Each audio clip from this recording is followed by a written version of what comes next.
શ્રી રજનીકાંતભાઈ છેલ્લી સર GNGની કડીવાળા શાળાના વહીવટી કમિટીના અધ્યક્ષ તરીકે વર્ષો સુધી સક્રિય રહ્યા હતા અને તેઓ કડીવાળા શાળાના વડલા સમાન હતા. તેમના નેજા હેઠળ કડીવાળા શાળાએ ખૂબ જ ઉત્તરોત્તર પ્રગતિના સોપાનો સર કર્યા છે. આજે અમે તેમના આશીર્વાદ માટે યાચક છીએ.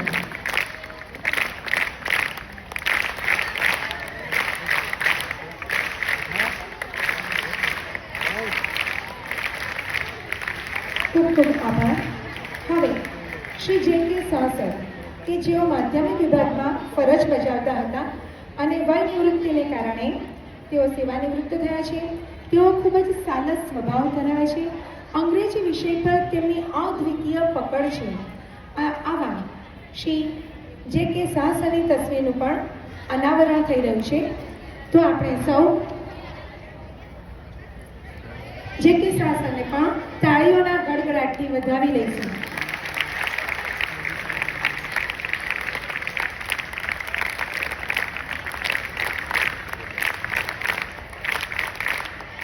શ્રી JK શાહ સર તસવીર રીતે આપણા હૃદયમાં રહેશે.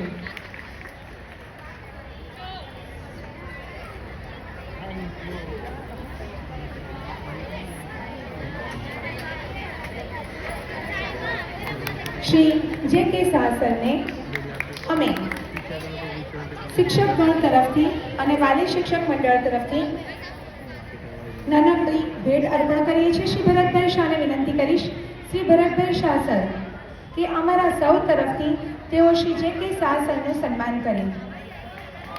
આ પ્રતિક ભેટ અમારા શિક્ષકગણ તરફથી છે અને સમગ્ર વાલી શિક્ષક મંડળ તરફથી છે.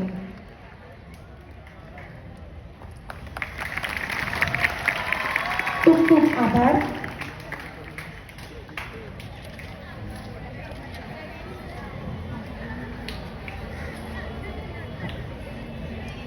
પારિતોષિક વિતરણનો કાર્યક્રમ આપણે શરૂ કરીએ છીએ. આ વર્ષે ધોરણ 12માં A1 ગ્રેડમાં આવે છે ટોપીવાળા ધારા. ટોપીવાળા ધારાને પારિતોષિક અર્પણ કરવા હું મુખ્ય મહેમાન ડૉક્ટર રાજેશ દેસાઈ સરને અને ભરતભાઈ શાહ સરને સંયુક્ત રીતે વિનંતી કરું છું. ધોરણ 12માં A1 ગ્રેડ મેળવનાર ટોપીવાળા ધારા જેણે 99.77% રેન્ક મેળવ્યો છે. ધારા વાણિજ્ય વ્યવસ્થા, આંકડાશાસ્ત્ર અને કોમ્પ્યુટરમાં સૌથી વધુ ગુણ પ્રાપ્ત કર્યા છે. ડૉક્ટર રાજેશ દેસાઈ સર અને ભરતભાઈ શાહ સરને વિનંતી કરીશ કે તેઓ ધારાનું પારિતોષિકથી સન્માન કરે. A1 ગ્રેડ લાવે એટલે ઊંચકાય નહીં ભાઈ, એવું કહેવાય છે. આ છોકરી A1 ગ્રેડ લાવેલી છે અને સાર્વજનિક એજ્યુકેશન સોસાયટીમાં કોમર્સમાં વિદ્યાર્થીમાં પ્રથમ નંબરે છે. આખી 7 સ્કૂલોમાં કોમર્સમાં પ્રથમ છે બેન અમિતાબેન. ત્યારબાદ આવે છે ધોરણ 10 A1 વાડીલે સ્પંદ સુરેન્દ્રકુમાર. A1માં વાડીલે સ્પંદ ગુજરાતી, સંસ્કૃત, સામાજિક વિજ્ઞાન અને ગણિત આ 4 વિષયોમાં સૌથી વધુ ગુણ ધરાવે છે. 600માંથી 564 અને 98.99% રેન્ક ધરાવે છે. તો સ્પંદનું સન્માન કરવા ભરતભાઈ લોચાવાણી સર, KR દેસાઈ સરને પણ વિનંતી કરીશ કે તેઓ પણ સામેલ થાય. Doctor Rajesh sir, Shri Bharatbhai Shah sir, doctor KR Desai સરને પણ વિનંતી કરીશ અને લોચાવાળા સરને પણ વિનંતી કરીશ તેઓ સ્પંદના સન્માનમાં સામેલ થાય.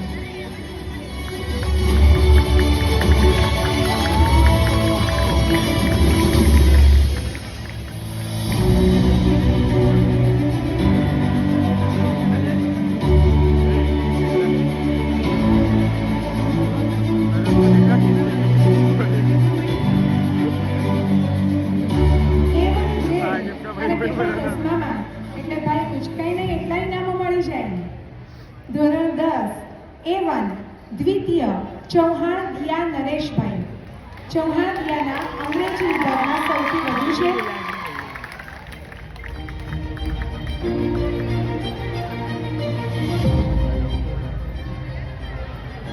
ચૌહાણ દિયા 600માંથી 555 ગુણ મેળવે છે અને 98.70 પર્સન્ટાઇલ રેન્ક ધરાવે છે. શ્રી ડોક્ટર કે આર દેસાઈ સર.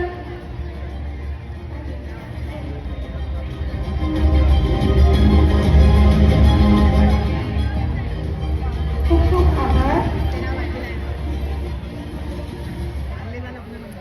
ધોરણ 10માં હજુ એક વિદ્યાર્થી A1 ગ્રેડ મેળવે છે. ગાયકવાડ સાર્થક. ગાયકવાડ સાર્થક ઇનામ આપવા માટે હું અન્ય મહાનુભાવોને પણ વિનંતી કરીશ કે તેઓ પણ તેમની સાથે જોડાય. લોચાવાળા સર, શ્રી ભગાવાળા સર પણ તેમની સાથે જોડાય. ગાયકવાડ સાર્થક જે હિન્દી અને વિજ્ઞાનમાં સૌથી વધુ ગુણ મેળવે છે. આ વિદ્યાર્થીની માતા સાથે રહેતી નથી, પિતા સાથે રહે છે, 3 ભાઈ બહેનો છે. એને મુશ્કેલ સમયમાં A1 ગ્રેડ લાવ્યા છે. જાતે રસોઈ કરે, જાતે ઘરનું કામ કરીને A1 ગ્રેડ લાવ્યા. બીજો પ્લસ પોઈન્ટ એવો છે, ફી ભરવા માટે વેકેશનમાં કામ કરીને ફી ભરવા આવ્યો. અમે કીધું અમે ફી ભરી દઈશું, પણ એના પિતાજી માન્યા નહીં કે અમે ફી તો ભરશું. જેમ કે એની નબળી પરિસ્થિતિ છે, છતાં A1 ગ્રેડ આવેલો છે. ખરેખર સાર્થક, કોંગ્રેચ્યુલેશન ફરી એકવાર. ત્યારબાદ ધોરણ 12માં દ્વિતીય ક્રમે પઠાણ નવાઝ સલીમ ખાન 95.69 પર્સન્ટાઇલ રેન્ક. હું અન્ય મહાનુભાવોને વિનંતી કરીશ કે તેઓ પણ આ પારિતોષિકમાં જોડાય. શ્રી રશ્મિકાંતભાઈ, શ્રી દીપક પખાને તમને વિનંતી કરીશ કે તેઓ સાર્થકનું સન્માન કરે. ભંડારી અંશ ધોરણ 11, ભંડારી અંશ ધોરણ 11. શ્રી જેકે શાસને પણ વિનંતી કરીશ કે તેઓ ભંડારી અંશનું સન્માન કરે. ધોરણ 9માં પ્રથમ શાહ મોહમ્મદ ફરજાદ આસિફ. ધોરણ 9 પ્રથમ શાહ મોહમ્મદ ફરજાદ આસિફ.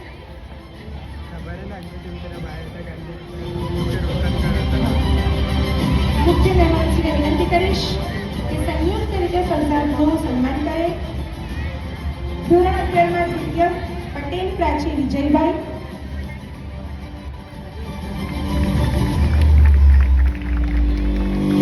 શ્રી દીપકભાઈ ચેવલી સર વિનંતી કરીશ તેમનું સન્માન કરવા માટે. પટેલ પ્રાચી વિજયભાઈ, શ્રી દીપક ચેવલી સર સન્માન કરશે. શ્રી પ્રશાંત સરૈયા સરને પણ વિનંતી કરીશ કે તેઓ પણ એમાં સામેલ થાય. અને ઠાકોર પંકજ અંબાલાલનું સન્માન કરવા હું શાહ સાહેબ અને દીપકભાઈ પ્રકારને વિનંતી કરું છું. ઠાકોર પંકજ અંબાલાલ.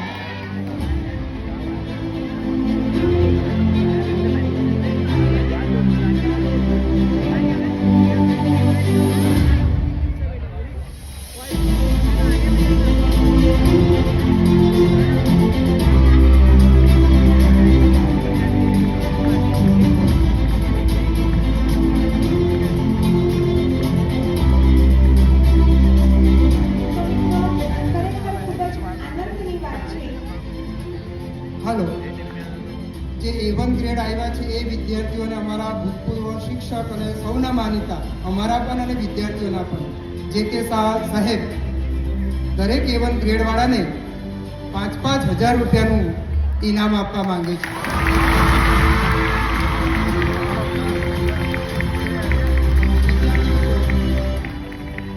આવતી વખતે તમે પણ એવી ઇનામ મેળવો એવી મહેનત કરશો.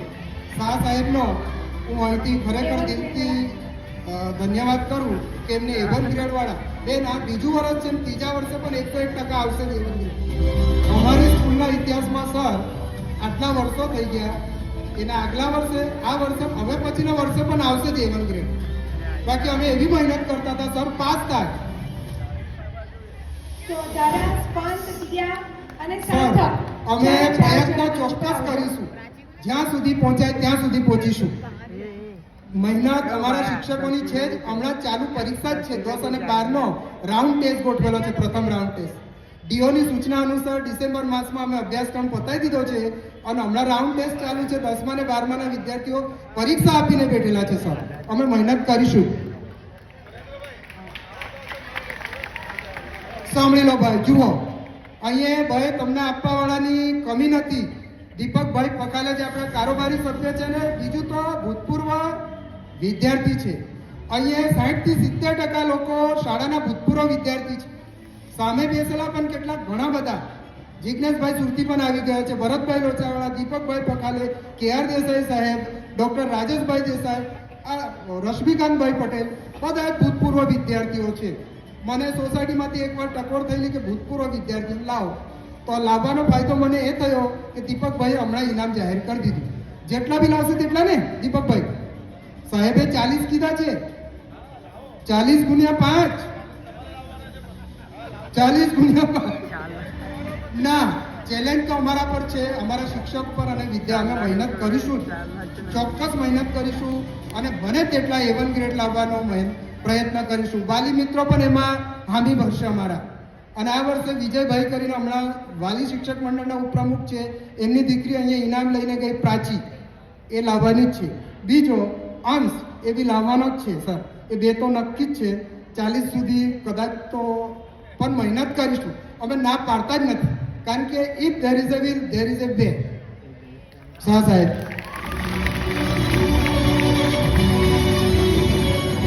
મારા વાલા વિદ્યાર્થી મિત્રો, કોમ્પિટિશનના જમાનામાં આજે હોશિયાર વિદ્યાર્થીઓની ખેંચાખેંચમાં કોટ વિસ્તારની સ્કૂલમાં A1 ગ્રેડ લાવીને અહીં શાળાનું નામ રોશન કરનાર ખરેખર મને 4 વિદ્યાર્થીઓ પર આનંદ થાય છે. આનંદની લાગણી સાથે હું આ ઇનામ આપી રહ્યો છું અને આવતે વર્ષે વધારે A1 ગ્રેડવાળા વધે એવી શુભેચ્છા. ખાસ કરીને શ્રી અશોકભાઈ ભગવાવાલા અને શ્રી ભરતભાઈ શાહ અને મંચસ્થ મહાનુભાવો એ બધા માર્ગદર્શન અમને આપતા જ રહે છે અને અમારા શિક્ષકો પણ ખૂબ મહેનત કરે છે, કારણ કે SMCની સ્કૂલમાંથી મોટેભાગના વિદ્યાર્થીઓ આવે છે અને તેમાં અસ્તિત્વ ટકાવી રાખવું કડીવાલાનું એ બહુ અઘરું કામ છે. શાળા કોટ વિસ્તારની ઘણી બધી બંધ થતી ચાલી અને એમાં પણ અમારા શિક્ષકો મહેનત કરીને આગળ લાવે જ છે. એ અહીં તમે મંચ ઉપર ઉભેલા વિદ્યાર્થીઓને જોઈને અહેસાસ કરી શકો છો. Thank you.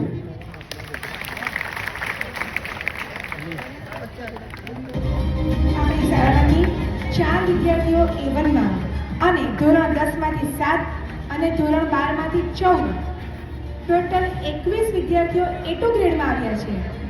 અને આપણી શાળા હવે અભ્યાસમાં અવ્વલ દરજ્જે આગળ વધી રહી છે અને એ માટે આપ સૌના આશીર્વાદ અમે ઝંખીએ છીએ. ફરી એકવાર આપ સૌના આશીર્વાદની કામના સૌ. ખૂબ ખૂબ આભાર સાંસદ. પ્રાસંગિક પ્રવચનો તરફ આગળ વધીશું.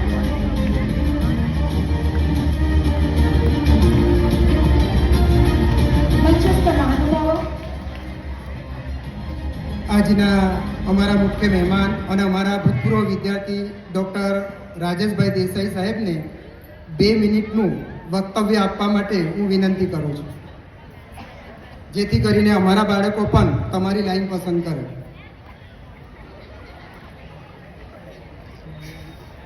સોસાયટીના ચેરમેન શ્રી ભરતભાઈ સાહેબ, અન્ય મંચસ્થ મહાજનો, વાલીઓ અને શિક્ષકો તથા મારા પ્યારા બાળ મિત્રો, આજે 53 વર્ષ પછી 1972માં મેં અહીંથી 11મું ધોરણ પાસ કર્યું હતું. ત્યારે જૂની SSC હતી.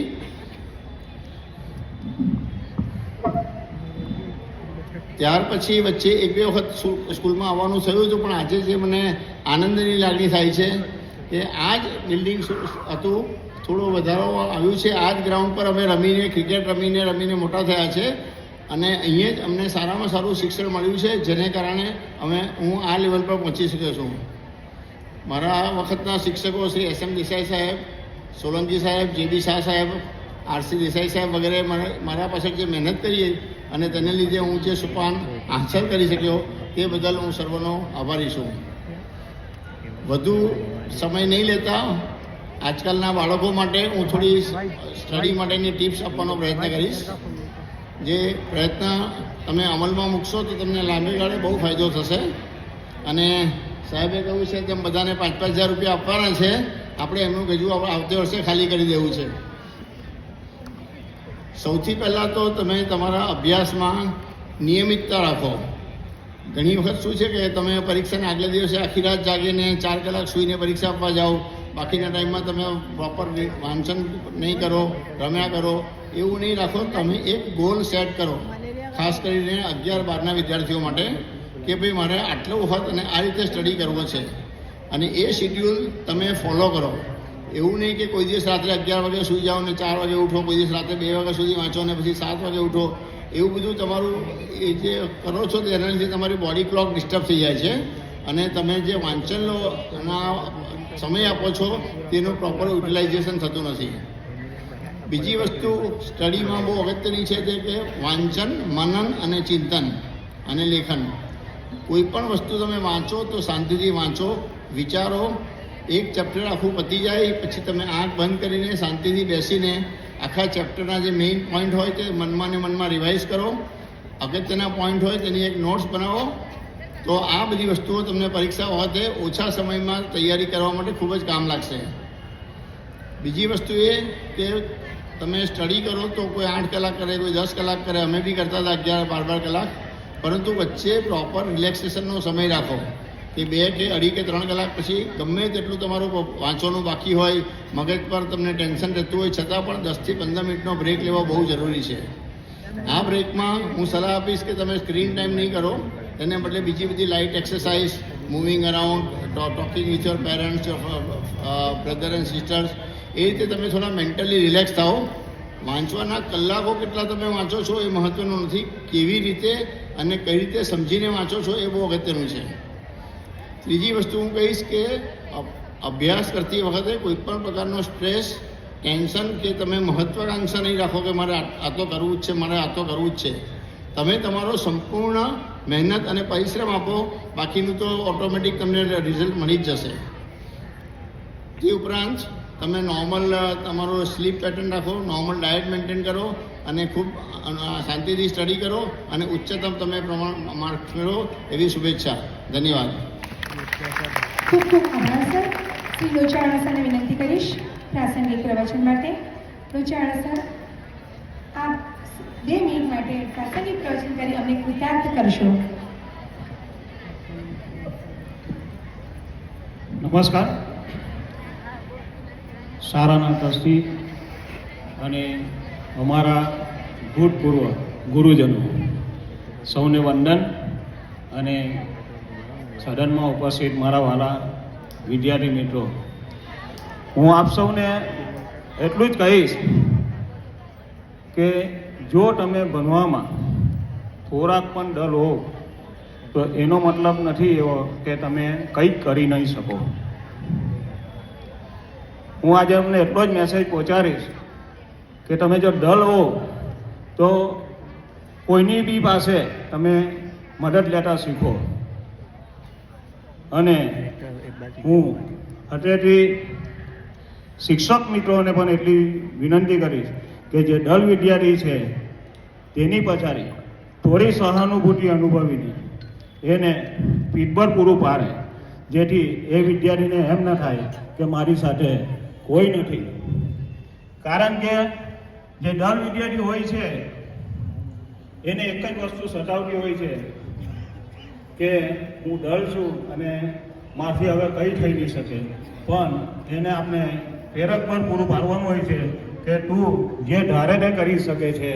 બસ ખાલી તમારે એક લક્ષ્ય તમારે હાંસલ કરવાનું છે અને એની પર તમારે જે ગોલ નક્કી કર્યો છે એની પર તમારે મંડી પડવાનું છે. એ ગોલ તમારે પાસ કરવા માટે તમારે પ્લાન 1, પ્લાન 2, પ્લાન 3 એવો તૈયારી રાખવાનો હોય છે. પ્લાન 1માં ધારો કે તમે સક્સેસ નથી જતા તો પ્લાન 2 પર તમે તરત જ જઈ શકો છો.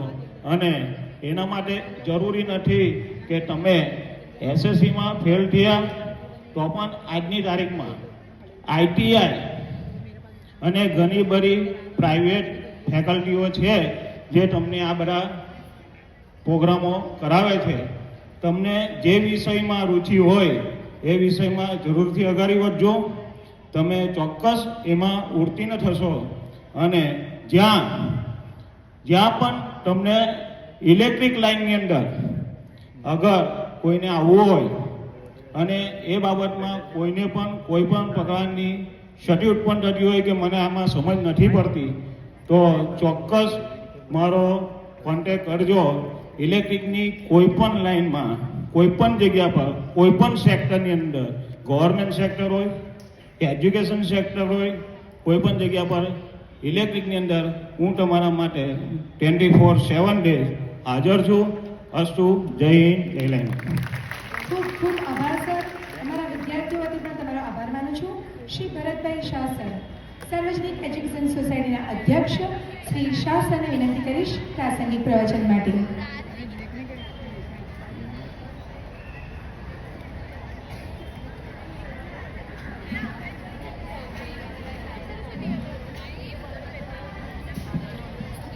નમસ્કાર.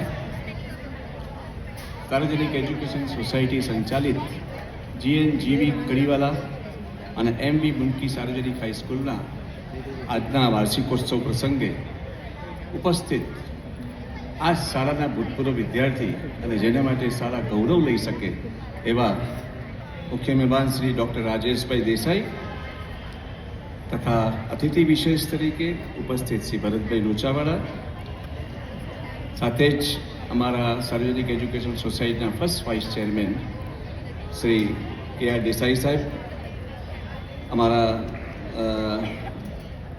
સાથે જ અમારા અહીંયાના લોકલ કમિટીના ચેરમેન શ્રી દીપકભાઈ ચેવલી, અમારા મેનેજિંગ કમિટીના શ્રી સરૈયાજી, અશોકભાઈ, રશ્મિભાઈ, રાજેન્દ્રભાઈ તથા મેઘનાબેન, સામે ઉપસ્થિત અન્ય શાળાઓના આચાર્યશ્રીઓ અને મારા ગુરુવર્ય એવા જેની પાસેથી મેં પણ શિક્ષણ લીધું છે એવા શ્રી JB શાહ સાહેબ અહીંયા ઉપસ્થિત છે. એમને વંદન કરીને મારી વાણી ચાલુ કરું. મિત્રો, આગળ ઘણી વાત થઈ ગઈ છે. આજે રજનીભાઈ ચેવલી આજે યાદ આવી રહ્યા છે કે આજે પહેલી વાર હું અહીંયા પ્રસંગમાં ઉપસ્થિત છું છે વાર્ષિક ઉત્સવની અંદર. એ જે આજે મને એવું યાદ આવે કે અહીંયા બેઠેલા જ છે અને એમનો તો આત્મા જ આ કડીવાલા સ્કૂલ હતો. કડીવાલા સ્કૂલ માટે વખતો વખત અમને રજૂઆત કરવી અને કોઈ પણ કામ માટે એ સદાય તત્પર રહેતા. અને કડીવાલા સ્કૂલની જો આજની પરિસ્થિતિ જે સારી છે તેને માટેને જો એકમાત્ર કારણભૂત હોય તો એ આપણા ચેવલી સાહેબ હતા. એને આજે યાદ કરીએ અને એમને વંદન કરીએ. મિત્રો, A1 ગ્રેડના વિદ્યાર્થીઓને આજે આપણા જ ભૂતપૂર્વ શિક્ષક અને શ્રી શાહ સાહેબ તેમના તરફથી જે પ્રોત્સાહન આપ્યું છે તેને માટે હું એમને પણ ખૂબ ખૂબ અભિનંદન આપું છું. સાથે જ આ A1 ગ્રેડના 4 વિદ્યાર્થીઓને મારા ખૂબ ખૂબ અભિનંદન છે. એમાં ખાસ કરીને મને લાગે છે કે જે વાત સાંભળી આપણા પ્રિન્સિપાલે જે વાત કરી વાડીલે સાહેબે કે એક વિદ્યાર્થી ગાયકવાડ કે જે કામ મજૂરી કરીને ઘરનું કામ કરીને અને તકલીફવાળી પરિસ્થિતિમાં પણ આ વાંચન કર્યું અને સફળતાપૂર્વક A1 ગ્રેડ લઈ આવ્યું, તેને હું સવિશેષ અભિનંદન પાઠવું છું. હું એને માટે અમારા આચાર્યશ્રી તથા તમામ શિક્ષકોને પણ ખૂબ ખૂબ અભિનંદન પાઠવું છું. કારણ કે આપણે કહેવાય છે કે શિક્ષક કભી સાધારણ નહીં હો શકતા. અને ફરીથી આ શિક્ષકોને હું ખાસ વિનંતી કરું છું કે હવે પછીના વર્ષમાં આમ તો 4/40ની વાત કરી પણ એટલીસ્ટ આપણે 4ની જગ્યાએ 10 પર આવીએ તો પણ એ ઘણી બધી મોટી સિદ્ધિ કહેવાશે.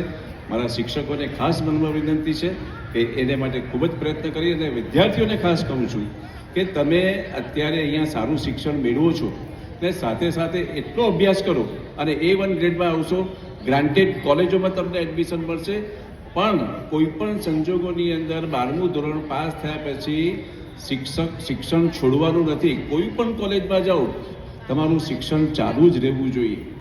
આપણો આંકડો એવો કહે છે કે સ્કૂલ એજ્યુકેશન એ આપણા 70% પર છે, 71% પર છે, જ્યારે હાયર એજ્યુકેશનનો રેશિયો ઓનલી 28% છે. એટલે ડ્રોપઆઉટ રેશિયો 12મા ધોરણ પછી ઘણો બધો નીચો ચાલ્યો જાય છે, ડ્રોપઆઉટ રેશિયો વધી જાય છે. આ સંજોગોમાં હું આપ સૌને ખાસ વિનંતી કરું છું કે ચોક્કસપણે 12મા ધોરણ પછી આગળ વધજો અને જો તમે સારી ટકાવારી લાવશો તો તમને ગ્રાન્ટેડ કોલેજમાં એડમિશન મળી જશે. એક પણ પૈસાની ફી ભર્યા વગર તમને તમારું શિક્ષણ પ્રાપ્ત થશે. મિત્રો, આ શાળાની અંદર બેને જે વાત કરી હતી એ પ્રમાણે કે શિક્ષણની સાથે સાથે આપણે અન્ય પ્રવૃત્તિઓમાં પણ ખૂબ આગળ છે. ખાસ કરીને એમણે જે સીવણ ક્લાસ અહીંયા ચાલે છે, દીકરીઓ બધું સીવણનું કામ કરે છે. હમણાં કંઈક યુનિવર્સિટીની અંદર ઘણા બધા આપણા વિદ્યાર્થીઓ અન્ય પ્રવૃત્તિની અંદર સારા સારા મેડલ્સ લઈ આવ્યા છે. ત્યારે આ રીતે આપણો સર્વાંગી વિકાસ થાય તે પણ એટલું જ જરૂર છે. તમારું શિક્ષણ સાથે તમારું ઘડતર અને દરેક રીતે તમે પારંગત બનો. અને ખાસ અત્યારે આપણા ભૂતપૂર્વ વિદ્યાર્થીઓ આ સ્ટેજ પર બેઠા છે, આપણે એનું ગૌરવ અનુભવીએ છીએ. 10-15 વર્ષ પછી આ શાળાના આવા ફંક્શનની અંદર તમારામાંથી જ કોઈ વ્યક્તિ અહીંયા સ્ટેજ પર બેચેલું હોવું જોઈએ અને એ ભૂતપૂર્વ વિદ્યાર્થી તરીકે તમે ગૌરવ લઈ શકો, શાળા પણ ગૌરવ લઈ શકે એ પરિસ્થિતિનું નિર્માણ થવું જોઈએ.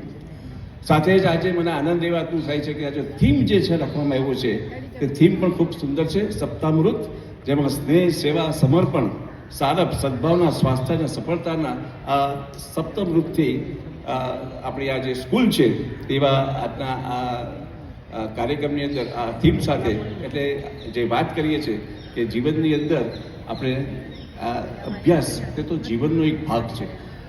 તમે 30 વર્ષ સુધી અભ્યાસ કરશો, 25 થી 30 પછી તમારું સાચું જીવન, તમારા સંસારિક જીવન શરૂ થાય છે. ત્યારે તમે જે અહીંયા અભ્યાસ કર્યો છે તે અભ્યાસ તમને પૂરેપૂરો કામ લાગે. તમારા કરિયર બનવા માટે પણ આ અભ્યાસ તમને કામ લાગશે. તમે સારો અભ્યાસ કરશો, તમે તમારી કારકિર્દી સારામાં સારી બનાવી શકશો. હું પણ સ્કૂલ એજ્યુકેશન વખતે એટલો બધો સ્માર્ટ વિદ્યાર્થી હતો નહીં, પણ સખત મહેનત અને એક ગોલ મગજમાં નક્કી કરેલો કે ચાર્ટર્ડ એકાઉન્ટન્ટ થવું છે. અને એને કારણે મેં જે મહેનત કરી અને મહેનતના ફળસ્વરૂપે હું પણ CA બની શક્યો. તમે પણ જીવનમાં ગોલ નક્કી કરજો, પોઝિટિવ થિંકિંગ રાખજો, ખૂબ સખત પરિશ્રમ કરજો. રાજેશભાઈ જે ટીપ આપી છે ખૂબ સુંદર ટીપ છે. અને અત્યારે હું તો હમણાં બાલાજી ગર્લ્સના એમાં દક્ષેશભાઈ ખૂબ સરસ વાત કરેલી કે એટલીસ્ટ 10મા અને 12મા ધોરણના વિદ્યાર્થીઓ પરીક્ષા સુધી મોબાઈલ વાપરવાનું બંધ કરી દો. મોબાઈલ વાપર્યા વગર તમારા શિક્ષકોને માર્ગદર્શન હેઠળ જે રીતે તૈયારી કરવાની થઈ શકતી હોય તે રીતે તૈયારી કરજો. અને ખરેખર પણ જો મોબાઈલ વધારે પડતું વાપરતા હોય તો એ એડિક્શનમાંથી બહાર નીકળવાની જરૂર છે. કારણ કે મોબાઈલથી કોઈ જ્ઞાનની વધારે પ્રાપ્તિ થતી નથી. હા, જરૂરી છે. તમે જો એવા સારા મોબાઈલના એપ્લિકેશન્સ કે એમાં ગૂગલમાં તમે જાઓ તો સારી વસ્તુ પણ મળે છે. પણ મારા ધ્યાન મુજબ અને મને જે જાણ છે તે મુજબ વધારે પડતો મોબાઈલનો ઉપયોગ ખોટી દિશામાં થતો હોય છે. તો એ ખોટી દિશાનો ઉપયોગ બંધ કરવો જોઈએ અને એવું